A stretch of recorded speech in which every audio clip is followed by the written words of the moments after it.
first pick. All righty, welcome to another episode of On the Clock, the Just Baseball College and MLB Draft Podcast. I'm Jared. We got Will co-hosting with us today, but we have an awesome guest with us today, Chase Meyer, a right-handed pitcher out of the University of West Virginia. Chase, how are you doing today, man? I'm good, doing great. Glad to be here.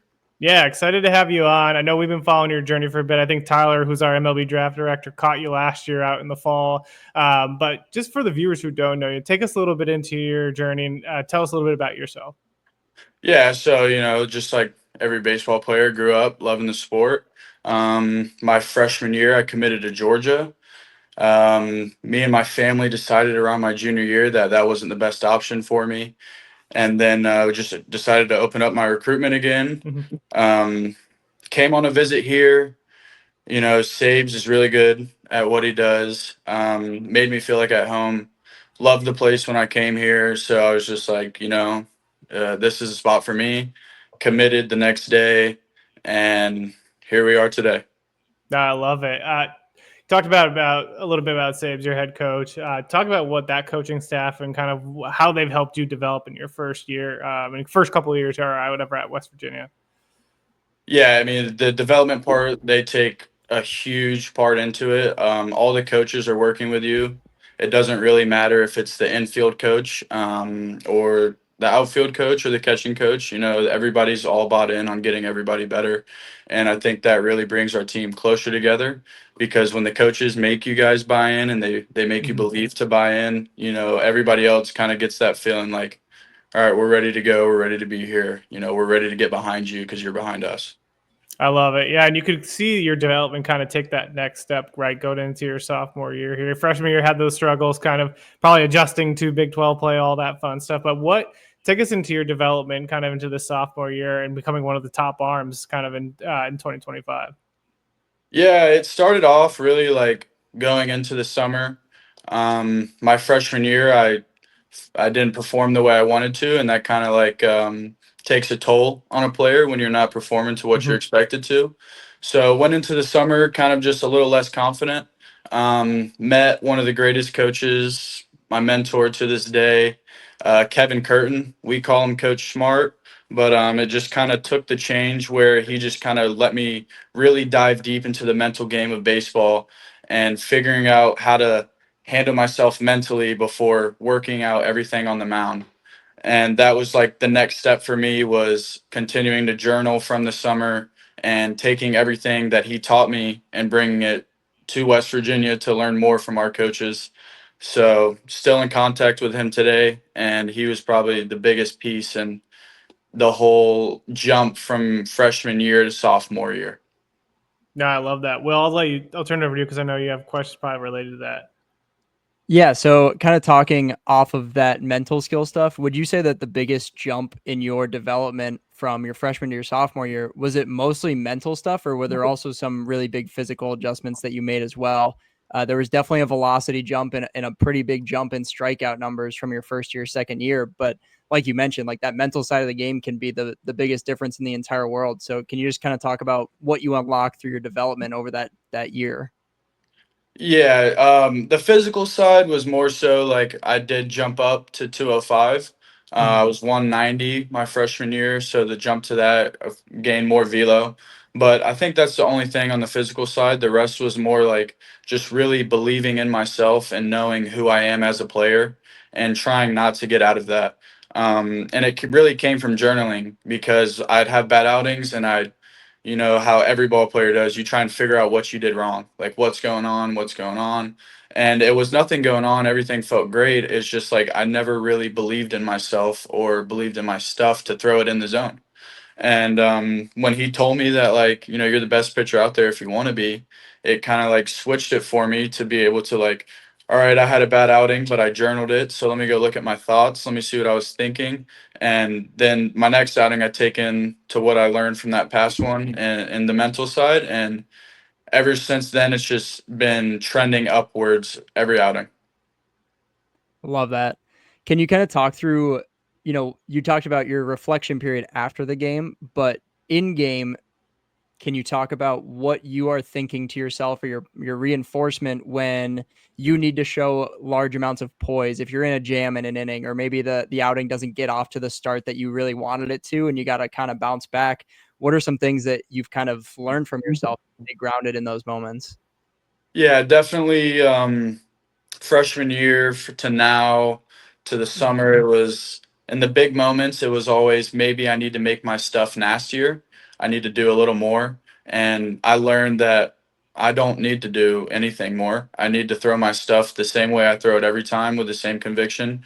And that was like the biggest part for me in that developmental process. But the sole thing I do when I'm on the mound and, maybe things aren't going my way or I need a reset, I write on the brim of my hat and it says, "Be calm. God is with you. You can walk." So like me just saying like you can walk, like that's like saying like you're here, you're present, you're running the show. So just believe in that, and believing that God is with me the whole time just really like puts me into the mindset of where I know that I can get it done. It's just a matter of, can I mentally do it, or am I gonna restrict my own self? Yeah, and one of the big shifts that you talk about is being able to throw multiple pitches in the zone. You kind of decided that you need to throw every pitch with conviction. So, is there a specific pitch that you lean on at this point now that everything is kind of clicking, or is it more so whatever gets put down, you're throwing with conviction, and that's your pitch on that specific moment right there? Yeah, it's more so like I trust our pitching coach and I trust the plan that they have in place for me to be the best I can be. Sometimes I get a little big and I think that I need a different pitch. It works and sometimes it doesn't, but most of the time I'm really just trusting in what they have for me. And if it gets hit, at least I know that like after they're like, this is what we saw to be able to get there. And everything just always like has its ways of like knowing like, all right, that's why we threw that. He hit it. Good swing on him. That's why he's in college as well. Yeah, Uh, that's great. yeah, I love that. Talking about a little bit about the pitch mix. I know you have the electric fastball, but take us a little bit into the pitch mix that you got. Yeah, so right now I throw a four seam, I throw a sinker, a slider, a curveball, and a cutter, and I throw it's the knuckle change. We call it the knuckle change. I think it's the kick change is what Yeah, they. yeah, So the cutter is brand new. Everything else has just been my repertoire pretty much my whole life. Fastball, his sinker's a little slower, but I can throw it for more strikes. I throw a good fastball hard, but I do struggle sometimes to get it near the zone. So that's when I rely on throwing my curveball the most. I would say that is like my out pitch when I'm in a tough situation or I need to land a strike. I can always flip a curveball in, and luckily flipping it for me it's a little better than most curveballs. But yeah, so that's like my main. But the changeup is it's been a big piece for me because I want to throw it to be successful as a starter at the next level. It's a work in progress. It's really hard, and I think that's the problem. It moves well, has great shape, but throwing it 92, not too slow off of my yeah. fastball. So That's great. Would you say the curveball was your favorite pitch to go to last year? Or yes, yeah, 100%. I love it. I want to talk a little bit about the entire team. Right, you all had a really good 2025 season. What was so special about the guys in that locker room, and just the camaraderie that you all had? At first it was kind of like, all right, we got a new team here. Let's see like what we can do. So at first there's a little clashing of heads, a little Mhm. clicks every now and then, but we do this thing in the fall called the Mountaineer Challenge, and I don't know if many people got a hill like this, but we got a hill called Law School Hill, and it just mentally breaks you and physically breaks you. So I think after that challenge and like just seeing everybody work together and be together, I think we all decided as one like, yeah, this is the team. We're gonna make a run for it, and we're all gonna do it for each other. So I think that was like our switch was like, yeah, everybody's here to work. Everybody wants to win. We're all bought in.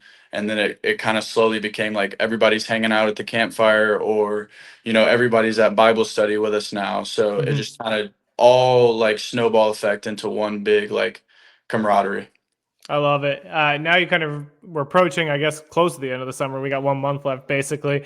But as we kind of approach the fall, what are some of the goals for you in 2026, but also the team as well? One of my main goals right now is to just really get endurance. That LSU game really kind of opened my Mhm. eyes. Going into those later innings, I just felt like I was so hot and tired that I couldn't get it done. And, I left it all out there, which is great. But, now this year, if we're playing in Baton Rouge again or we're playing in Mississippi and it's 100, I want to be able to go the distance and not get tired. So the goal I've been running every day to try and just build endurance, get in the heat, get used to it. But that's like the main goal right now, and just um, refinalizing all of my stuff, finalizing my mechanics, and then getting into the right mental headspace to go into the fall. I love it. Then reflecting back on the 2025 season, did you have a start or an outing for you that just kind of really stuck out amongst the rest of them? Yeah, I would say Kansas State. It was my Mm. first ever conference start. Um, I was very nervous going into it, and I was kind of pitching scared and timid. So my first inning, I gave up a couple runs, and then my next inning, I gave up some runs, and then I walked in the dugout, and my coach was like, "You're pitching very scared. You're pitching, not like yourself." And I think like at that moment, like it was like, you're right. Like I need to go out there and attack. I can't just keep nibbling because I'm a starter now. Um, and after that, 2 clean innings, was throwing strikes, was throwing the ball harder. So like that was really like a big mental growth moment for me, that like even though you don't have your stuff, you're not performing well, there's always time to turn that around and to get back in the game and to help your team win. I love it. Well, I could get back to you. Yeah, so you kind of talked about Coach Saban's and the staff there, but if you can just talk us through, like, what is it like pitching for West Virginia in Morgantown? That stadium is unbelievably nice. They've packed it to the brim, especially in Big 12 play. So just kind of talk about that environment and what it's like to actually be in it as a player. That's our SEC. That we feel like, I can tell you, everybody feels like a celebrity here. Now that baseball has made a name for itself here, we've getting a lot more fans. Everybody shows passion and pride. It is honestly like a dream come true to be able to pitch for the state of West Virginia, because we are the one sole Power 4 team in the state, and everybody loves us. Everybody's rooting for us. Everybody wants us to win, and we all know that. And one of our main like talking points is like we're doing it for the state of West Virginia, for the people who care about us. So I would say like it's like being a celebrity every day. That's awesome. So you as a pitcher, I'm sure there's a lot of idols that you had growing up that pitched in the MLB. Can you give us your Mount Rushmore of pitchers in your lifetime? Yeah, I got Greg Maddox at one. Love it. Um, I got I really like this guy. He's a younger guy, but I like Brian Wu. I really think that he's up there. Randy Johnson, of course. I love CC Sabathia, so I have to throw him on there. And probably like a surprise one, I really love Rob Dibble. So I'm gonna put him on there as well. And then for my final one, let's go. Let's go. I want to go Joe Kelly. I like Joe Kelly. Love that pick. I had to Google Rod Dibble to remind myself who he was for a Yeah, second. Yeah, he that's a he threw throwback. the ball. He threw the ball at that runner that one time. Yeah, yeah. He had a good career, man. That was Yeah, he did. yeah, it's awesome. And then kind of along that same line, you talked about Brian Wu. That's one of your guys. If there was one pitch from a current MLB player that you could steal and throw yourself, what would it be? It would be his fastball. Mm, I fully admire his fastball, and I think that it is a work of art. So I would take that every day. I love that. Do you have a favorite moment so far in a West Virginia uniform? Yeah, I would say my favorite moment was against Arizona. We didn't win, unfortunately, but Mhm. I came in the 10th inning, I believe, and I pitched until the 16th inning. I also got 2 at bats that game, so I haven't swung since I was 13, and I got embarrassed, but I did get a bunt. I got a bunt down, so that would probably be like my ultimate like West Virginia moment. Hearing the fans cheer for you, I believed in myself fully. I thought I was going to win the game until he threw me 4 sliders and I swung at them. So Gotta love it. That's awesome. Last fun question I'll ask, and I'll turn it over to Will for the last two, is what is the go-to food spot in Morgantown?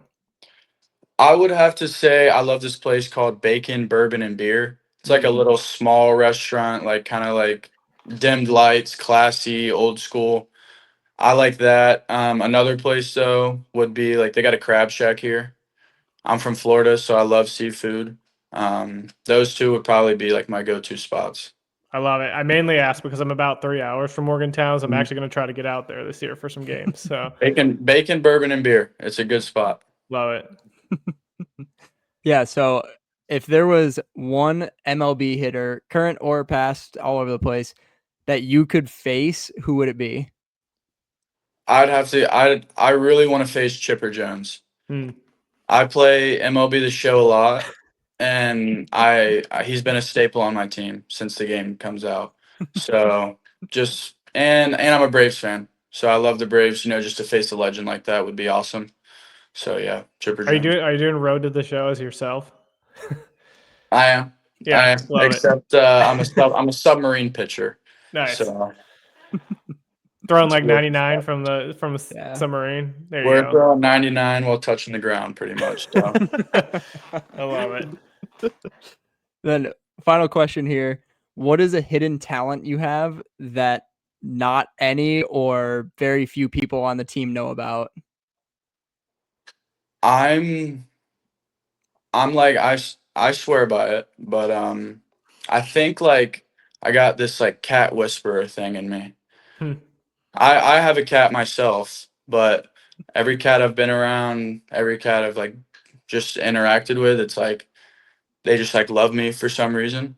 So I feel like my superpower is like I can talk to cats. I love it. That is incredible. We won't clip that and then send it out to everybody. Chase, we can't thank you enough for joining us on the clock. We're excited for the 2026 season to see what you all can do and see what you do on the mound. We're wishing nothing but the best, man. Thank you guys for having me so much.